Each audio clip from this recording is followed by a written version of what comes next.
Daniel 2:35a, Beidayan Daku, Kachada, Parzala, Chaspa, Nakasha, Kaspa, Vadahava. That brings us to the Revia. And if you remember from the introductory video, we had identified this accent as a garish.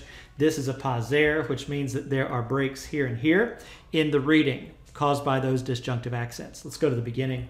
The first word here is Beidayan. Remember, this is an adverb. It's partnering with this verb, which is from Dalet, kof, kof.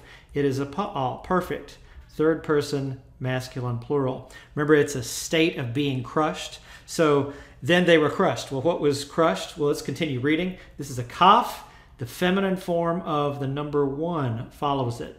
So this means then they were crushed as one, so crushed together. Well, what was crushed together? We remember the paser accent there is actually separating the verb phrase from the noun phrase. So we're about to find out what was crushed together.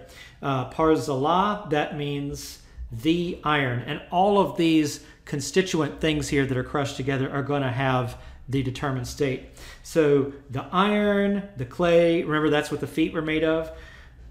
Here we have the bronze, the silver, and the gold. We say and because of the conjunction there.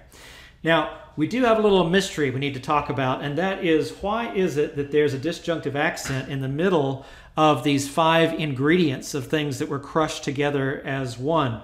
Well, it's actually because of the rules of accents, the internal rules. The Revia can only have a maximum of 3 words bearing conjunctive accents that come before it, and then past that there has to be a disjunctive accent. But if you notice here, all the way back to the paser, there are actually 4 words that appear before it. So what that means is that there must be a disjunctive accent, this garish, inserted in there. So this particular disjunctive accent is not making a point that's relevant for us in a Hebrew grammar and syntax sense. It just must make sense in a musical kind of way as one is chanting according to the trope here, according to the cantillations.